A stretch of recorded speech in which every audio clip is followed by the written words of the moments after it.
Majority of the coastal communities in Papua New Guinea depend on mangroves for their livelihoods. Mangrove trees are seen to be a source of fuel for cooking as well as used for building their homes, and this practice has been going on for generations. Coastlines around the world are facing a serious problem of coastal erosion due to global warming and the rise in sea levels. Some people do not consider mangroves to be a natural defense against storm surges, coastal erosion, and coastal flooding.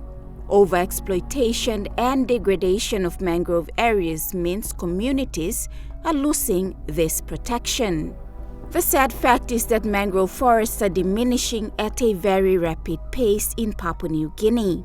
Papua New Guinea is no exception to the fact that our shorelines are disappearing as the sea levels rise, and without having mangroves to act as buffer zones, we should be worried.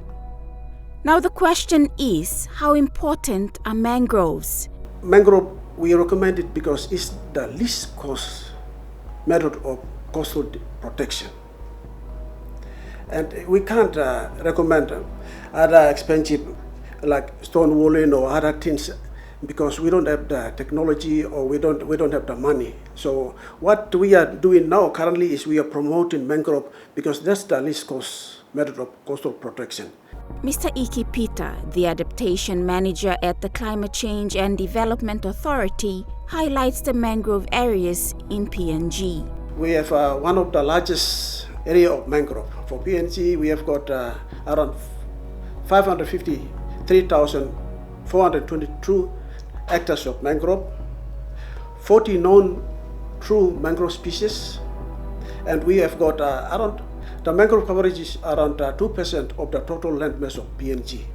Despite the significance of mangroves, PNG still has no specific policy for mangroves. However, Mr. Peter says a policy has been drafted and will soon be fine-tuned for the country to use.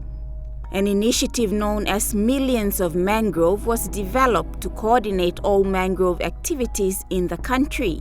With that came a community-based mangrove planting handbook for Papua New Guinea, which is seen as a tool to drive the Millions of Mangrove initiative. This booklet, community-based mangrove planting handbook for Papua New Guinea, was developed as a tool to advance that Millions of Mangrove initiative.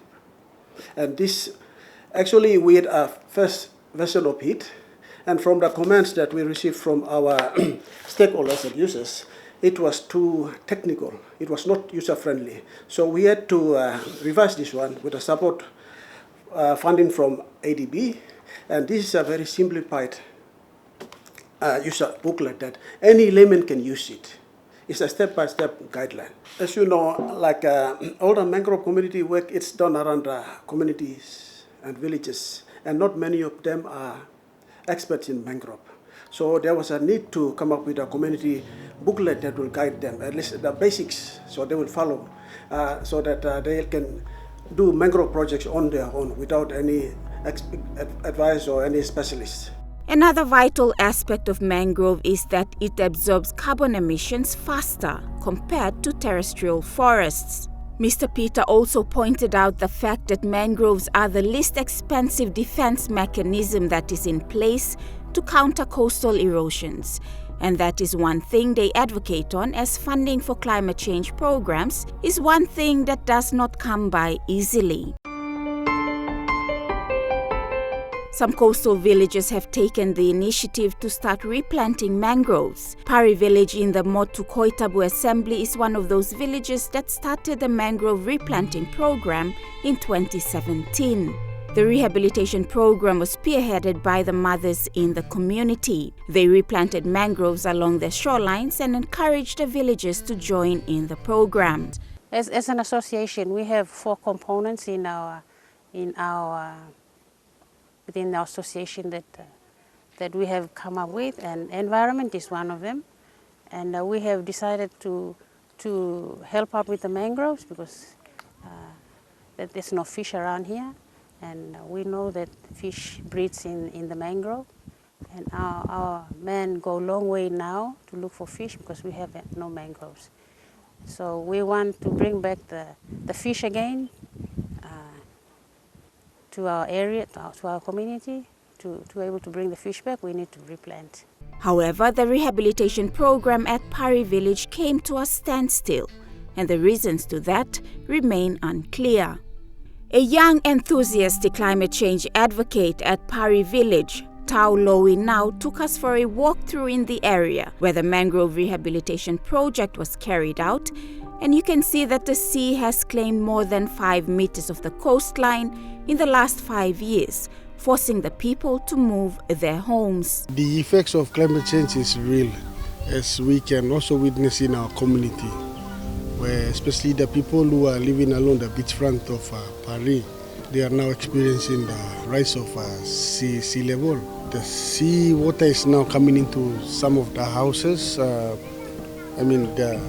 front yard, the gardens, or some food gardens are also been affected. Tau is optimistic that he is capable of reviving the Pari mangrove rehabilitation project, but also highlighted that there is lack of awareness in his village on the subject of mangroves and its importance. There's a deforestation going on. There are people who are, due to lack of awareness and programs on protecting the mangroves not carried out. The people are cutting the mangroves, using that as their firewood and some post. The people seeing the mangrove is it's just a normal thing where they can cut the firewood and everything, but the importance of it, most of them are still unknown to them.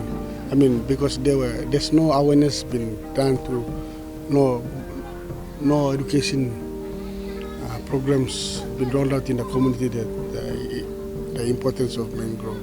Climate change impacts are seen and felt in Papua New Guinea, and responsible authorities continue to put in time and effort to combat climate change and its impacts. And as stated by agencies and authorities in the country, everyone must take responsibility for our actions, which will help to at least mitigate climate impacts in communities and the country as a whole. Mangrove is not another tree, but it's a special tree, both for mitigation and adaptation. If you are interested or focus on adaptation, then the mitigation becomes a co-benefit. If you are focusing on mitigation, then adaptation becomes a co-benefit. So that's the message that we try to get to the communities, the benefits of protecting their coastline, and also it's protect them against sea surge and tsunamis. And also, if there's no mangrove, all the fish and the crabs will run away. So it's good for their livelihood, to food security. When we talk about food security for the coastal villages, it's about the marine products. So when preserving mangrove helps to maintain those crabs and fish and all the things that villages and communities get from the sea. So it's good for food security, for their livelihoods, for protection, and the list of benefit goes on.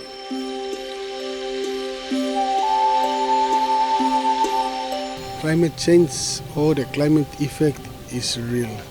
The impact now we are experiencing is real. More climate pledges, more climate issues and talks being made. But coming to the ground where people to come and assist the community, it's not. So my appeal to the national government or any stakeholders who are interested in assisting the Pari communities by conserving the environment or the mangrove itself is, please, we need your assistance. It's not only the mangroves that people are, this also soil erosion taking place when people are cutting the mangroves.